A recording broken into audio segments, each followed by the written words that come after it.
touch anything. No buttons. Hi guys, this is Stephen Howard and my dog Yucca and Rio. Just out here making some pancakes, ranch breakfast, pancakes and sausage. I love using the sausage grease to make the pan not stick. A little secret. Makes your pancakes taste better too. I've been dealing with a lot. Been dealing with a lot of different things over the past 240 some videos. I finally have a camera person, and that means that I can show you different angles. I can show you where I'm at. You can see more of me. I'm not holding the camera like this and trying to figure out if I look okay. I've been dealing a lot with the 5D and the 3D at the same time. It's a lot to deal with. A lot of people don't even want to deal with it. The spiritual side, being awakened.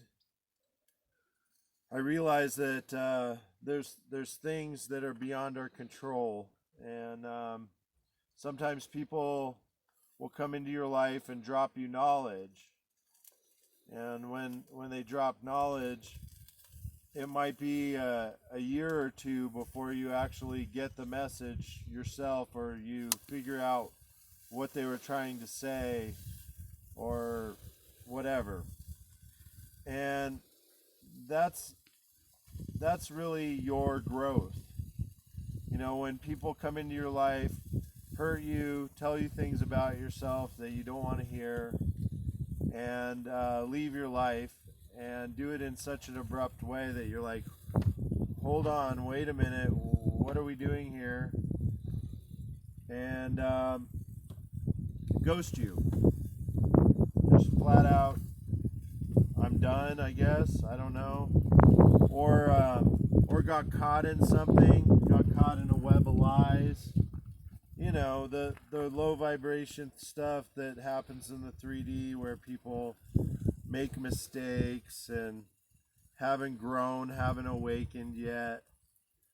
So, you know, now that I'm awake, I feel the vibration of everything. I got called by child support the other day, and the vibration of the lady was awful. And she'll go up against anybody, whether it's right or wrong, whether they don't want to hear your story.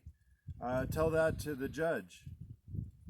They want to go ahead and, you know, take your license and take your freedom if you don't pay. And if you don't pay the amount that they stipulated 3 years ago or 5 years ago when you were making a fortune, before the divorce, before being homeless, before being in a wrecked car, before having motorcycle accident, kayaking accident. So they don't understand what I've been through, and they don't care.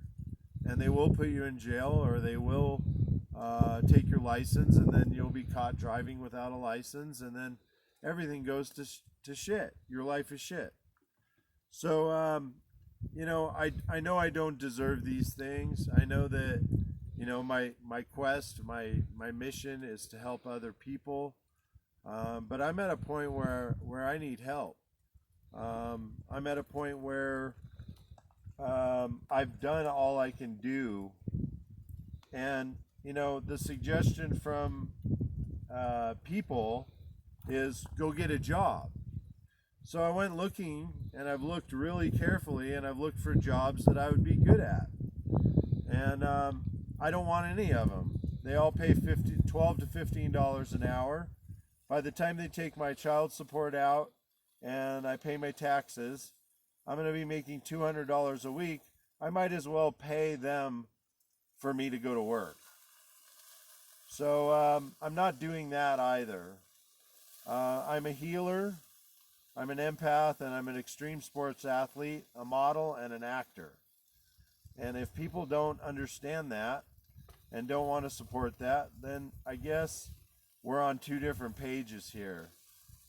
Maybe you should look back at the last 244 videos and actually look at my stage presence, look at what I've been able to delve into and the subject matter, and actually do your research.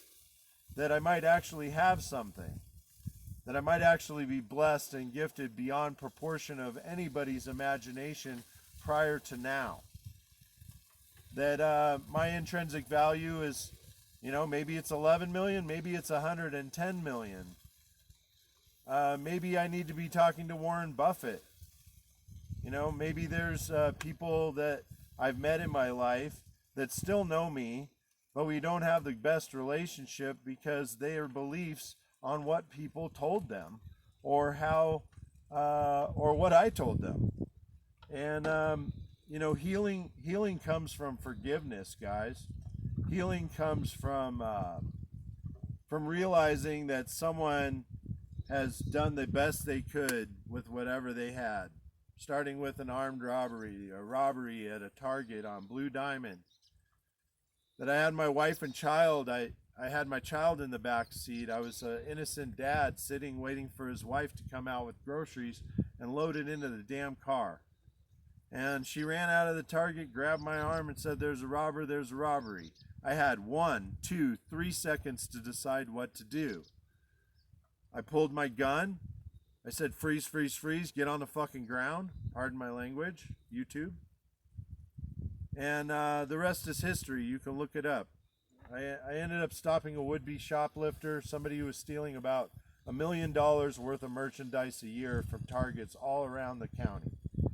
And I did it with my gun. I had no intention of firing a shot until my life was in jeopardy, until I was going to get pinched between two cars. I turned off the safety and I fired at the back tire. Now, my wife turns on me, takes custody of my child, takes my fathership away and gives it to her grandparents. So they take care of my kid 8 hours a day while she goes to work. My child is not getting the love from either parent. I'm sitting here fixing breakfast for us. I would be fixing breakfast for Marley. I'm a good dad. I'm a good husband. I'm a good friend. I have a list of people, references. I have some shitty bosses, some rich, powerful people that think their shit doesn't stink. And the truth of the matter is we all go to the bathroom in the morning. I just did over there. And, I'm tired of people taking me for granted. I'm tired of people looking at my gift like in jealousy or anger or resentment. I'm tired of absorbing vibration off of other people that I have nothing to do with. My vibration is 11,000 megahertz. I meditate every day. I try to be one and still and within my abundance, within Gaia, the earth, my roots, and within my expansion, the universe, and that you could ask the universe for whatever the hell you want. If you want to be Robbie Madison and go jump off of the whatever on New Year's in front of crowds of people, then you better be a damn good motocross rider. If you want to be a movie star, then you better be an actor. You better be ready to walk right up into the camera and give a presentation and give Al Pacino style monologues. You have to be willing to become what it is. Like Denzel Washington said, God's gift to you is that thing that you recognize within yourself. That is the gift. Share it. Expose it. Give it to everyone. And if you take back your personal power, if you just take back one moment of personal power, you'll understand that a whole lot of people have crossed boundaries, that a whole lot of people have created something in your life that you can't control, and it's become its own thing. And that vibration and that energy, I release it now. I don't want anything to do with it. I am a good father, good person. I deserve to have my child, regardless of what's happened and what it looks like. I'm still fixing breakfast. I'm still waking up in the morning. I'm still surviving. And people say, "Oh, you're a homeless beggar. You sit out with a sign, blah blah blah. You're a beggar. You come from a family of beggars." Well, I came from a family that had a jewelry store in Alameda that was worth about $3 to $5 million back in the mid '80s. That had Mercedes Benz, had Audis, had a house in Tahoe, had season passes to ski areas. I grew up in the best schools. I'm a little bit retarded. I had ADHD and dyslexia, and I was a better athlete and better at learning rock climbing than I was at learning some book, than I was at learning. And through rock climbing and through all of the other stuff, I've learned all the history of these places, and I've learned all of the things that you would learn in school. You know, I had to become a drug dealer when I was 19 to learn my times tables.